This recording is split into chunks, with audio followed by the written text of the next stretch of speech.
बाद मैंने पाकिस्तान के हालात भी देखे कि जॉब्स के हालात बिल्कुल भी नहीं, और मेरा चूँकि शौक़ भी ये था, पैशन भी ये था, तो इसलिए मैंने सोचा कि क्यों ना फिर इसको ऑन द ग्राउंड स्टार्ट किया। और अल्लाह का शुक्र है कि मेरी उम्मीदों से भी बढ़कर मुझे इस जगह एक अच्छा रिस्पॉन्स मिला कि 92,000 का प्रॉफिट हुआ था।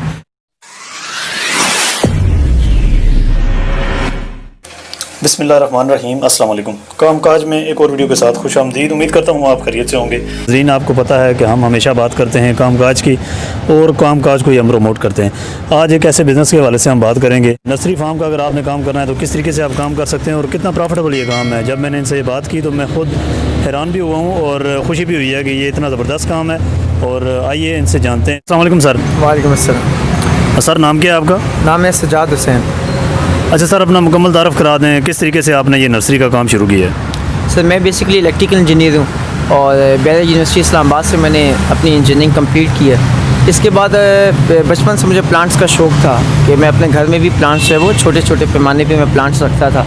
और बचपन से ना सिर्फ प्लांट्स रखने का शौक़ था बल्कि बचपन से बिज़नेस करने का भी शौक़ था। हमेशा से मैं सोचा करता था यार कि कोई भी अगर बिज़नेस करना है तो किस किस्म का करूँ, क्योंकि मुझे अपनी इंजीनियरिंग से भी ज़्यादा जिस चीज़ पर कमांड थी वो प्लांट्स पे थी कि उसकी कटिंग कैसे करनी है या प्लांट्स की वैरायटी कितनी होती है, उसमें वेरिएशन कितनी होती है। और हमेशा से मेरा अपना एक ज़ाती तौर पे ख्वाब भी ये था कि एक वक्त है कि मैं किसी वक्त में जाके स्टेज में जाके एक बड़ा बिज़नेसमैन बन सकूँ। तो हमेशा से सोचा करता था कि अगर काम मैं कुछ करूँ भी तो मैं क्या करूँ। अलबत्ता इसी तरीके से कई मोटिवेशन स्पीचेस जो है वो मैं सुना करता था यूट्यूब में, काफ़ी लोगों के इंटरव्यू सुना करता था कि लोगों ने अपने बिज़नेस का आगाज़ कहाँ से किया।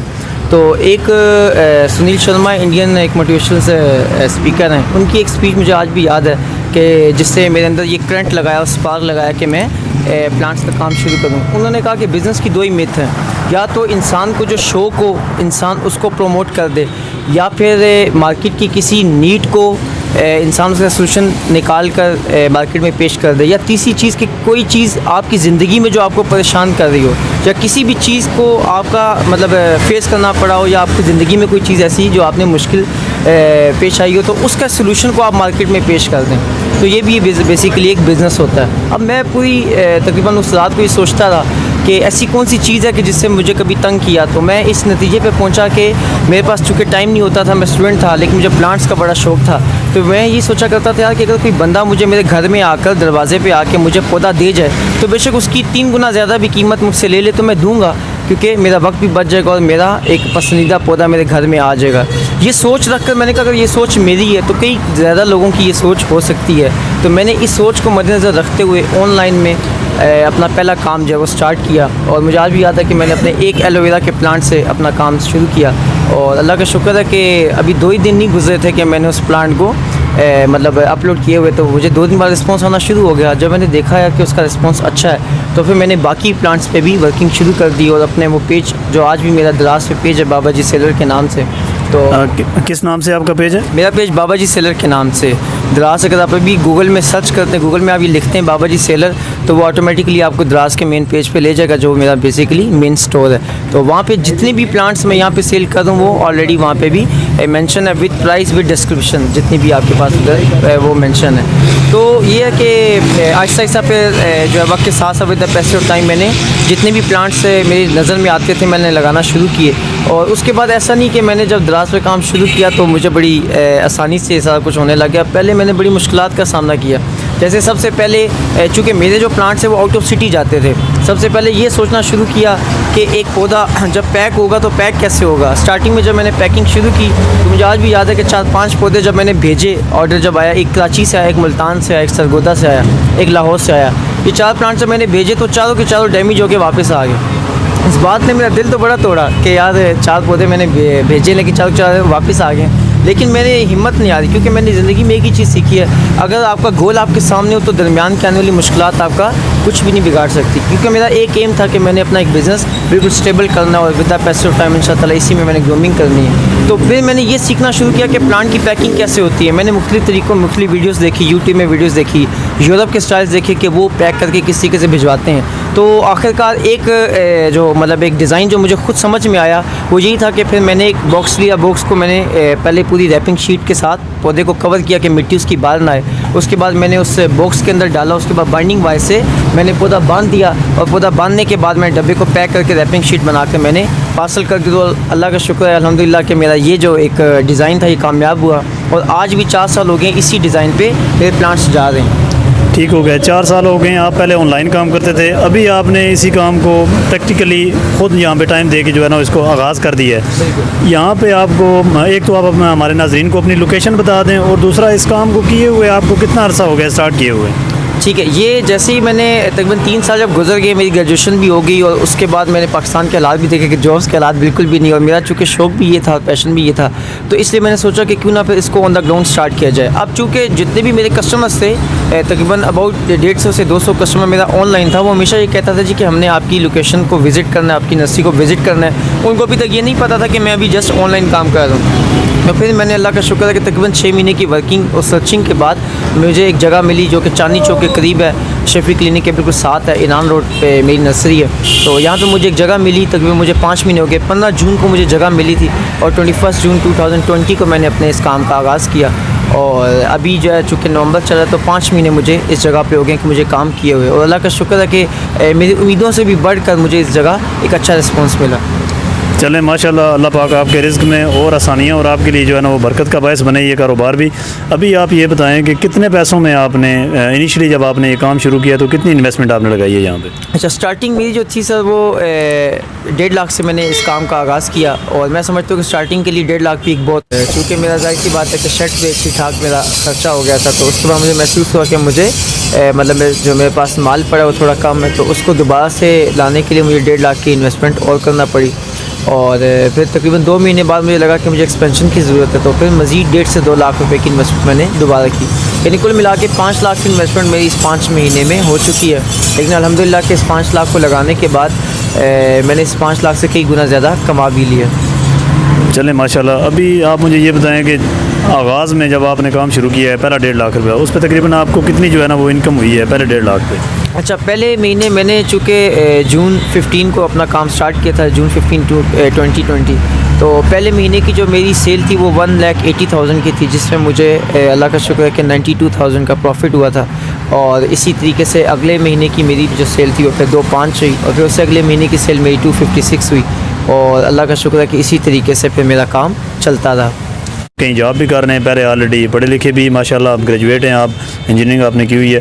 तो अभी क्योंकि जो हमारे चैनल का मकसद है उसकी जानब हम आते हैं कि अगर कोई नया बंदा ये काम करना चाहता है तो उसको क्या करना चाहिए, इस काम को आगाज़ करने के लिए उसकी इन्वेस्टमेंट कितनी होनी चाहिए और लोकेशन का इंतखाब उसको किस तरह करना चाहिए? अच्छा देखिए, सबसे जो एक चीज़ ज़रूरी है कि अगर फॉर एग्ज़ाम्पल अगर कोई बंदा यही बिज़नेस करना चाहता है तो मैं ये समझता हूँ कि ये बिज़नेस या तो वो शख्स कर सकता है कि जिसको इसकी नॉलेज हो, या फिर वो कर सकता है कि जिसको इसका शौक़ हो।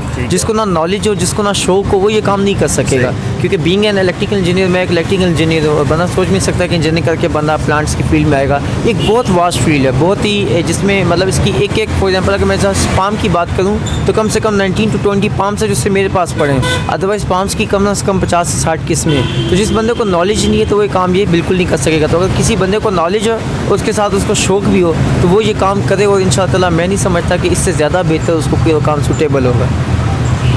ठीक है, तकरीबन कितनी इन्वेस्टमेंट से उसको काम शुरू करना चाहिए? उसको तकरीबन मैं समझता हूँ कि इस काम का आगाज़ करने के लिए 1 लाख भी बहुत है, क्योंकि मैंने तो मेरा ज़्यादा जो खर्चा था वो तो इस सेटअप पे लगा।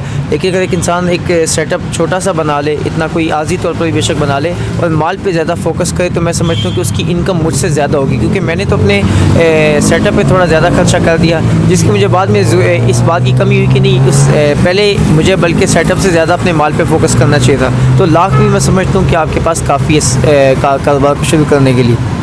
1 लाख रुपया हो आपके पास और एक अच्छी लोकेशन हो आपके पास जहाँ पे आप ग्रीन बेल्ट पे कहीं भी इस तरह का काम आप शुरू कर सकते हैं। अच्छा सर, अभी आप मुझे ये बताएं कि जो इसमें प्रॉफिट है वो तकरीबन कितना है, जो काम की बात है, जिससे हम अपने लोगों को बताएं कि इतने परसेंटेज है इसमें तकरीबन, हम उसको किस तरह लोगों को बता सकते हैं? देखें, इसमें एक सबसे एक जो मतलब ख़ास बात और प्लस पॉइंट भी ये जिसका आप तज़किरा भी करते हैं कि इसमें प्लस पॉइंट क्या है, इसमें मार्जिन बहुत ज़्यादा है। फॉर एग्ज़ाम्पल अब डेफिनेट सी बात है कि जो कस्टमर भी शायद ये कल को मेरा जो इंटरव्यू सुने तो वो कहेंगे कि जी कि ये नर्सरी वाले हमें जो है वो लूटते हैं। ऐसी बात नहीं, कहने का ये मकसद है कि पर प्लांट पे आपको बहुत अच्छा मार्जिन मिल जाता है। मैं ये कहूँगा 100 टाइम्स भी नहीं बल्कि 300 टाइम्स आपको इसका प्रॉफिट, मैं ये कहूँगा 100 टाइम्स भी नहीं बल्कि 300 टाइम्स आपको इसका प्रॉफिट मिल जाता है। तो इसलिए ये काम बहुत अच्छा है कि फॉर एग्जांपल आप बाकी मार्केट में प्रोडक्ट्स को देखते हैं, हर प्रोडक्ट में मार्जिन इतना ज़्यादा नहीं होता, लेकिन इन प्लांट्स में आपका मार्जिन बहुत ज़्यादा है। आप इस तरह से भी देखें कि फॉर एग्जांपल अगर मैं कोई मदर प्लांट ले आता हूँ तो उस मदर प्लांट से ही तकरीबन 20-25 प्लांट्स मैं बेबी उसके निकाल लूँ तो वो 20-25 भी मेरा बेसिकली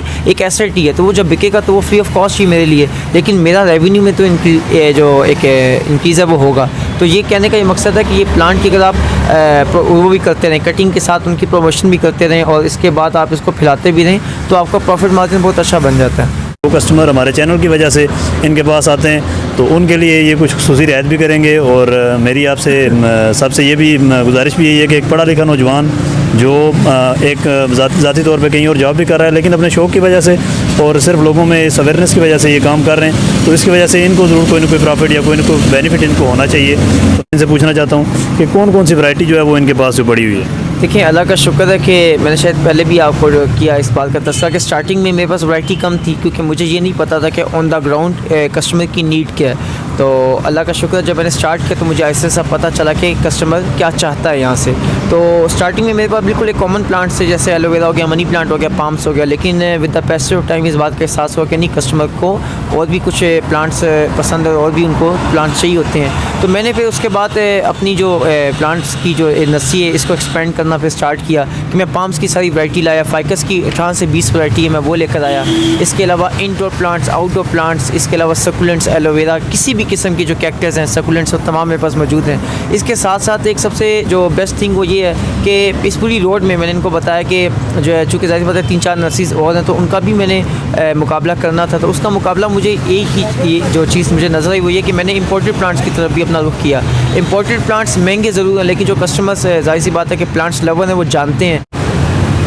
अच्छा सर, आप हमारे नाजरीन को अपनी जो वेबसाइट है उसका और अपनी जो दराज है उसके हवाले से डिटेल से बता दें ताकि वो वहाँ पे जाके विज़िट करें और आपके जो प्लांट्स वहाँ पे जिसकी डिटेल है उस तरीके से भी वो उसको देख सकें। ठीक हो गया। अच्छा, मैं बताना चाहूँगा कि इस आपके पास वीडियो के एंड में लिंक आपको शो हो रहा होगा, बाबा जी सेलर के नाम से द्रास में मेरा पेज है, मेरा स्टोर नेम है। आप गूगल में भी इवन बाबा जी सेलर लिखते हैं तो BABAGSELLER बाबा जी सेलर के नाम से आप गूगल में लिखेंगे तो इंशाल्लाह ताला उसी वक्त मेरा स्टोर ओपन हो जाएगा। उसमें जितने भी प्लांट्स मैं ऑनलाइन भिजवा दूँ, आउट ऑफ सिटी भिजवा दूँ, ऑल ओवर द पाकिस्तान में भिजवा दूँ, सारी डेकोरेशन, सारे पेबल्स, सारे स्टोन, सारे प्लांट्स, हर किस्म की imported local indoor outdoor plants की वैरायटी वहाँ पे मेंशन है। तो वहाँ पे आप नाज़रीन में से कोई भी जो प्लांट लवर है वहाँ पे ऑर्डर कर सकते हैं। इसके अलावा नीचे लिंक आ रहा होगा कि जो मेरी वेबसाइट है plantskingdom.pk के नाम से, उस पर भी आप जाकर मुझे ऑर्डर कर सकते हैं। और इसके अलावा मेरा नंबर भी आ रहा होगा, मेरा व्हाट्सएप ऑफिशियल नंबर है, इस नंबर पे भी आप ऑर्डर हमें कर सकते हैं। तो ऑल ओवर द पाकिस्तान हमारी सर्विस मौजूद है। और इसके साथ जो इनका चैनल है कामकाज के नाम से, इसको भी आप सब्सक्राइब कर लें। और मैं ये समझता हूँ कि एक बहुत अच्छी काविश है वो ये कर रहे हैं कि लोगों के पास वाकई इनका जो एक एजेंडा है कि लोगों के पास इन्वेस्टमेंट होती है मगर उन्हें इस बात का अंदाज़ा नहीं होता कि वो कारोबार क्या करें। तो इस किस्म के छोटे छोटे शॉर्ट क्लिप्स के ज़रिए लोगों को अवेयरनेस आ सकती है और लोग फिर अपना कारोबार भी शुरू कर सकते हैं और अपनी ज़िंदगी को बेहतर तरीके से गुजार सकते हैं। बहुत शुक्रिया शाह जी, अल्लाह पाक आपके कारोबार में बरकत दे और अल्लाह पाक आपके लिए आसानियाँ पैदा करे। आपने हमारे साथ बहुत तावन किया है तो हमारी दुआ है कि अल्लाह पाक आपके लिए आसानियाँ पैदा करे। नाजरीन, आपको अगर आज की हमारी ये वीडियो पसंद आई है तो इस वीडियो को अपने दोस्तों के साथ शेयर करें, वीडियो को लाइक करें और चैनल को सब्सक्राइब करना ना भूलिएगा। उम्मीद करता हूँ कि आप सब खैरियत से होंगे और अगली वीडियो तक के लिए इजाज़त दीजिए। अल्लाह निगहबान।